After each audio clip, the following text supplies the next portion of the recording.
What's going on?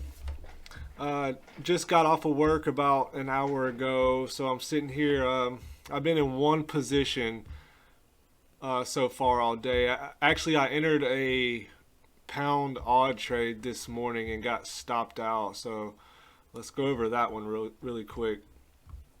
I'm gonna go on my MT4 platform because I can shows the Asian range better. Let's see. All right, so when I woke up for the London session this morning, price had gotten to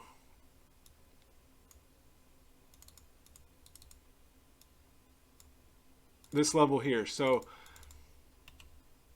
it had came up and it vectored candle up and it shifted down, and then when price rose back up, it gave this huge wick candle, and it took out these highs, and so which to me looked like an M pattern. And if I see one of those in the London session, I'm going to take it.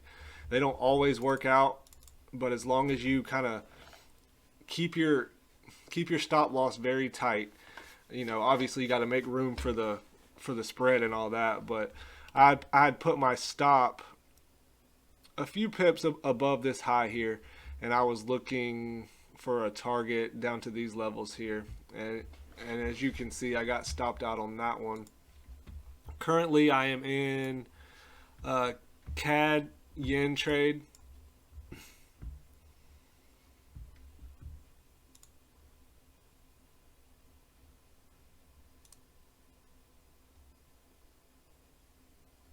I entered one position early this morning, and then when price came back up and gave me made a move up past these highs here, I entered another position short. Stop is above. It's about 5 pips above this high here to make just so if price comes up to these levels, it won't take me out with the spread.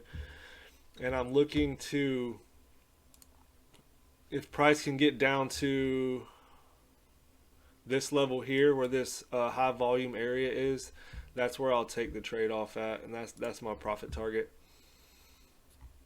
I just entered a little, hopefully what'll be a scalp trade a minute ago. So price made new lows here. We've been making lower lows. We finally broke this low on somewhat decent volume, and so I put my box here in this area, and once it, damn it, so once it gave me this candle here, which is kind of a fairly decent sized candle, which is what the market makers usually do when they want you to get the wrong ideas, because they create a sentiment and then act against it. So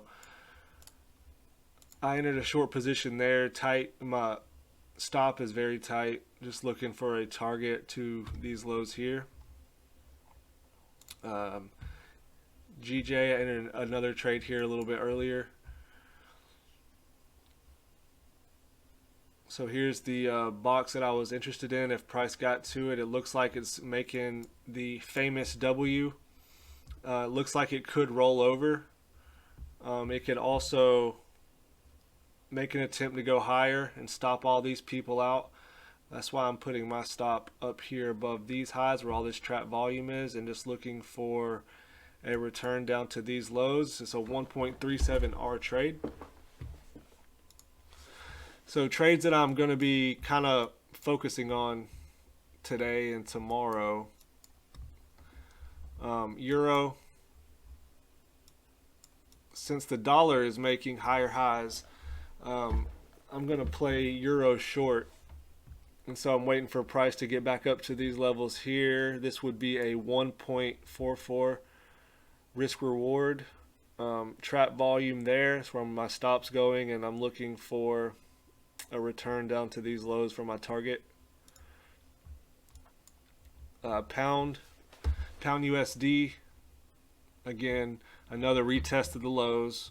Waiting for price to come up a little bit higher putting my stop above right here, which is 42 pips, and a target of 57.2.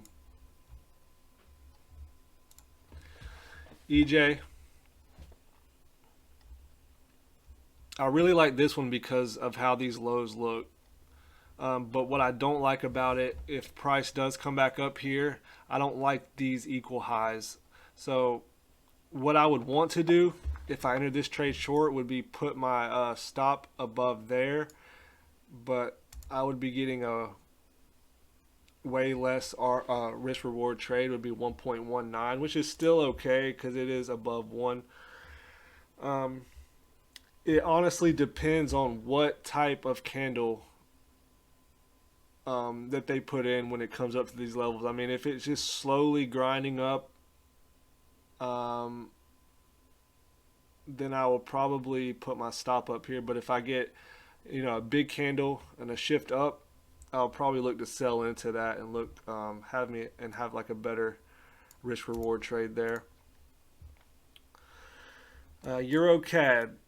So this is one that I mapped out last week when price came down to these levels, which is a great reversal pattern. I immediately, once price got up here and started consolidating, I drew my fibs from there to there, and I was looking for the 0.62 down to the 0.79 area, and I had my little green box here waiting for price to come back down. But since it never made its move back down, and we got this peak formation up here, I moved my fib up here just as a reference because price tends to reverse when it gets to these levels here. And so what I would like to see is maybe another strong move down. That way my risk reward will be better than it is right now because it just now has entered the box. But if I get a like a reversal pattern on the 15-minute, then I'm going to take it long. Euro pound, I like this one, and I don't. We are making lower highs and lower lows, but I don't know. It's just weird price movement. Australian dollar, Canadian dollar, waiting for price to come back up to these levels here to take it short. This would be a 2.73 risk reward trade. This one I like. We have a clear W, 1 day of rise, so level 1. We have the 15, we have the 13 EMA crossing the 50, so that represents that the peak is set, level 1. The 50 crossing the 200, level 2, and then the 3rd day of rise right here, level 3. We're getting a strong move up right here. Let's see if I can catch this.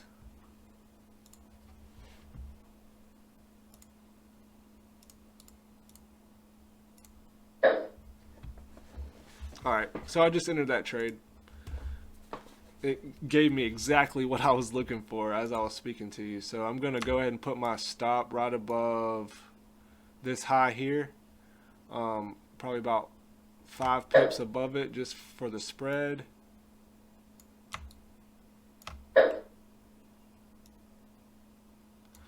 Alright, and I'll be looking for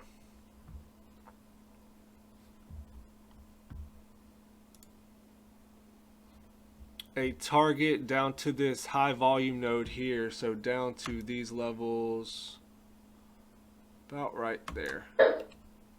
So that would be a 50 pip if it hits my profit and 22 if it hits my stop. I like this trade. I feel good about it. So I'm gonna highlight this green, and that's pretty much it. I really want to get some live streams going, but I don't know what I'm doing all that well. So I've been watching some YouTube videos on trying to get, because there's certain things on my chart that I don't want people seeing, like my account number. So I'm trying to figure out how to do the little blur thing, the blur effect on OBS. But once I get a little bit more comfortable with it, I'm going to go live for the Asian session starting at about 8 p.m. And then right before I go to work, I'll wake up and go live around 3 a.m., 3 to 5 a.m. But hopefully I'm providing some type of value here. Like I said, I'm this kind of thing is not something I'm comfortable doing, so that's why I'm really pushing myself to do it. And I really enjoy doing it though. But I'm going to continue putting out content. Let me know if you guys like it, and I appreciate y'all listening.